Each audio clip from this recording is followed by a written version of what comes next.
कम उम्र में जब बेटी के पैर फिसल जाएं और वो किसी को चाहने लगे तो उन माँ बाप के लिए मरने के सिवा और कोई मुकाम नहीं होता। इतनी छोटी उम्र में और प्यार ऐसे कैसे हो सकता है। मैं भी यही सोचती थी जब मुझे उस लड़के से प्यार हुआ। मेरी माँ ने, मेरे बाप ने मुझे बहुत समझाया, ये तुम्हारे लिए सही नहीं है, क्योंकि हमारी कास्ट बिल्कुल अलग थी। उसकी अलग थी, मेरी अलग थी, लेकिन प्यार ये सारी चीज़ें नहीं देखता। वो देखता है तो बस वो देखता है इंसान को और उसके जज्बातों को, और इस दिल के आगे इतना मजबूर हो जाता है कभी कभी इंसान के, वो सारी हदें पार कर देता है और अपने जो जन्मदाता है, जिन्होंने जन्म दिया, उन तक को छोड़ने पे मजबूर हो जाता है। मैंने भी यही करा। मेरी उम्र अभी ज़्यादा नहीं थी, 15 साल की थी मैं, और मुझे स्कूल में ही किसी लड़के से प्यार हो गया। अभी तक मैं कॉलेज भी नहीं गई थी। उसका स्कूल मेरे स्कूल के बिल्कुल आमने सामने था। अक्सर हम जब भी जाया करते, एक दूसरे को देखते, हंसते बोलते, और इसी तरह से कहीं ना कहीं हम दोनों एक दूसरे को चाहने लगे। चुपके चुपके बात पता चलने लगी स्कूल के अंदर। घर वालों को, स्कूल वालों ने बता दिया कि तुम्हारी बेटी ऐसे ऐसे कर रही है, और फिर घर वालों ने मेरा स्कूल ही बंद कर दिया। मैं पढ़ना चाहती थी, आगे बढ़ना चाहती थी, लेकिन ज़िंदगी को कुछ और मंजूर था और गलती सारी मेरी ही थी। मैंने ही ये रास्ता पकड़ा था। खैर, जैसे तैसे करके घर के अंदर रहने के बावजूद भी मैं उससे कैसे भी करके कांटेक्ट करती। उसने मुझे एक फ़ोन ला के दिया, मैंने उस फ़ोन पे बातें करती, मैं घंटों मैसेज करती। बात करने का तो वक्त नहीं मिलता था और आवाज़ भी बाहर जा सकती थी, इसलिए मैसेज पे ही हमारी बहुत बातें होती। मुझे बात करने के लिए रात में टाइम मिलता था, जब सब सो जाते, और मैं चुपचाप से जाके वॉशरूम में वहाँ बात करती। चुपके चुपके मिलते और चुपके चुपके बातें होती। लेकिन जब उसने मेरा एक दिन हाथ पकड़ा तो वो हाथ का जो एहसास था, वो मुझे कहीं ना कहीं ऐसा लगा जैसे सब दुनिया से अलग था। वो उसी एहसास ने मुझे इतना मजबूर कर दिया कि मैं उसके करीब होती चली गई। इतनी करीब हुई कि अपनों को भूलती चली गई। मुझे मेरे माँ बाप की बात, उनकी नसीहतें, उनकी बातें बहुत बुरी लगने लगी। माँ बाप के सामने मैंने ये जाहिर करा कि जैसे मैं उसको भूल चुकी हूँ।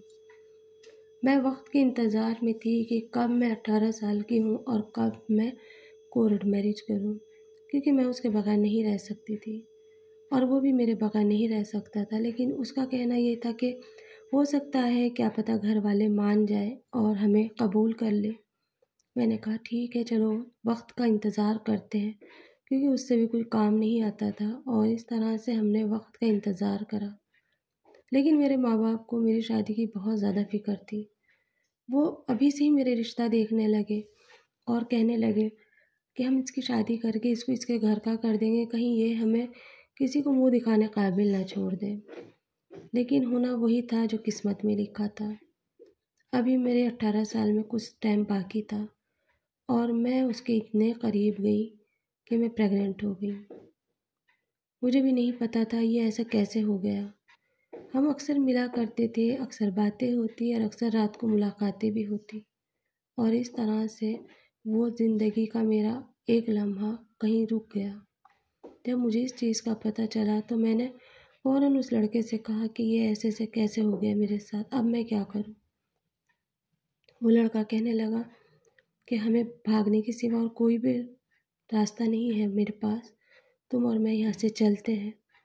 और इस तरह से अंधेरी रात में एक दिन मैं उसके साथ चली गई। जब मैं उसके साथ गई, इतने साल का साथ था, इतने साल की बातें थी, तो मैं कहीं ना कहीं मुतमईन थी कि वो मेरे साथ कुछ गलत नहीं करेगा, और भरोसा करके उसके साथ में निकल गई उस सफ़र के लिए जो ज़िंदगी का कहाँ से कहाँ ले जाने वाला था, ये भी नहीं पता था। खैर, जब मैं उसके साथ उसके दोस्त के घर गई तो वहाँ उसने मुझे 4 दिन रखा। 4 दिन के बाद उसके दोस्त ने कह दिया तुम अपना कहीं ना कहीं ठिकाना करो, क्योंकि मैं तुम्हें यहाँ ज़्यादा टाइम नहीं रख सकता, मैं भी रेंट पे हूँ। अब मैं सोचने लगी अब हम कहाँ जाएं। फिर उसका दोस्त और वो मुझे अपने उसी घर में छोड़ के 2 दिन के लिए कहीं चले गए और कहने लगा कि मैं काम देखने जा रहा हूँ, रूम देखने जा रहा हूँ, तुम यहाँ आराम से रहो।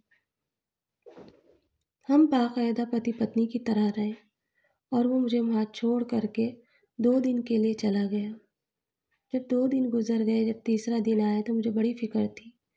बार-बार मैं कॉल कर रही थी कि आया क्यों नहीं, अभी तक नहीं आया, कहीं मुझे छोड़ के तो नहीं चला गया। लेकिन वो फ़ोन पे बराबर मुझे तसल्ली देता रहा और फिर उसने एक मुझे कॉल करी, कहा कि मुझे यहाँ रूम मिल गया है और मेरे दोस्त को भी काम मिल गया है। मैं एक आदमी भेज रहा हूँ जिसके साथ तुम यहाँ तक आ जाओ। उसको मैं एड्रेस दे दूँगा क्योंकि मैं आऊँगा जाऊँगा तो उसमें पैसे बहुत लगेंगे। इसीलिए तुम बेहतर है कि उस आदमी के साथ यहाँ तलक आ जाओ। वो भी मेरा दोस्त ही है। उसी के घर पे मैं रुका हूँ। मैं भोली-भाली उसकी बातों पे यकीन कर गई और उसके दोस्त जब आया तो उसके जो हुलिया था उसे देख के मैंने सोचा ये सही इंसान है। मुझे नहीं पता था वो कौन है, क्या है।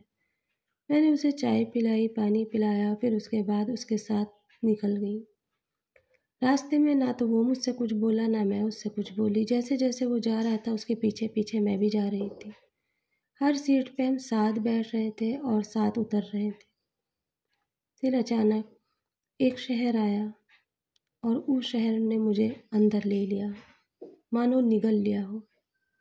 उस शहर में जब मैं पहुंची तो उसने मुझे कहा कि ये वाला रूम है और इस घर के अंदर तुम्हारा हस्बैंड है। अब मेरा सफ़र पूरा होता है, तुम इस घर में चली जाओ। बस उस घर के अंदर मेरा जाना था और वहाँ के दरवाजे हमेशा के लिए मेरे लिए बंद होने थे। जब मैं उस रूम में गई तो मैंने जाके देखा वो रूम दुल्हन की तरह सजा हुआ है। अंदर उसका बेड इतना खूबसूरत सजा था जैसे मानो अभी कोई दुल्हन उतरने वाली हो।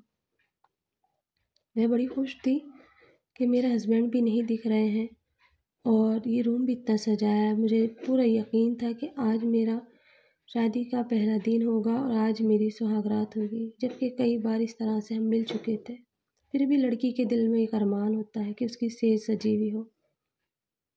थोड़ी देर के बाद में उस रूम के अंदर एक अरबी आया। उसे देख के मैं घबरा गई। मैं उसकी भाषा नहीं जानती थी, ना वो मेरी जानता था। वो अंदर आके बदतमीज़ी करने लगा। मेरे कुछ समझ में नहीं आ रहा था। मैं चीखने लगी, चिल्लाने लगी, लेकिन उस घर के आसपास के सारे ही कमरे शायद इसी तरह के सजे हुए थे।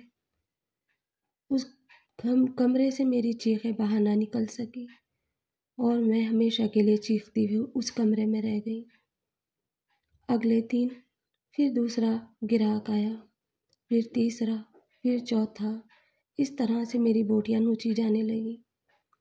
मेरा सुख दुख सुनने वाला कोई नहीं था। मुझे बाहर कमरे से एक प्लेट अंदर दे दी जाती और वो खाना होता, उसमें मैं क्या खाऊं।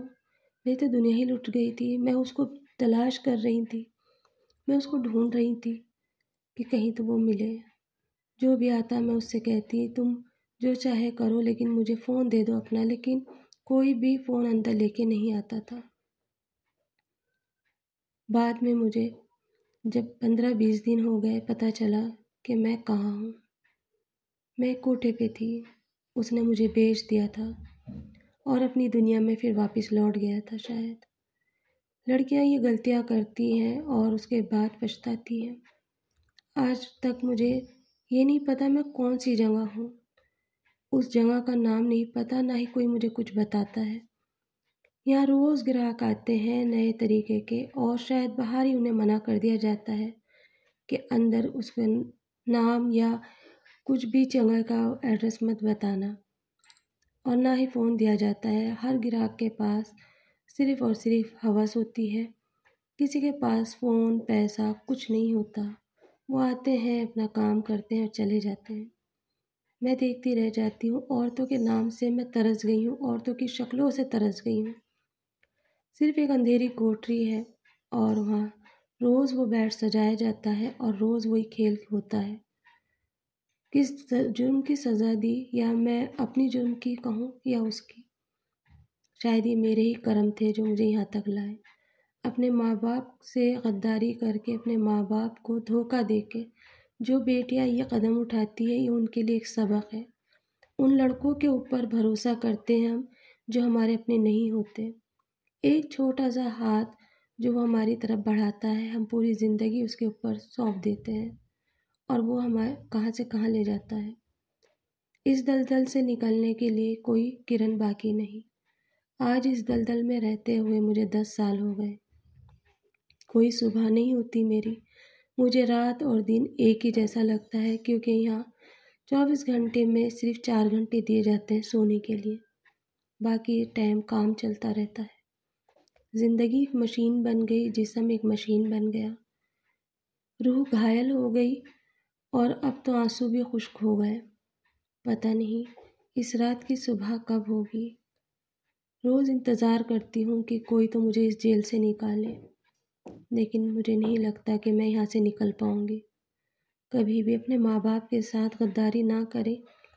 जो तुम्हारे माँ बाप फैसला करते हैं बेहतर से बेहतरीन ही करेंगे। ऊपर वाले से दुआ करती हूँ मेरी सी ज़िंदगी ऊपर वाला किसी को ना दे।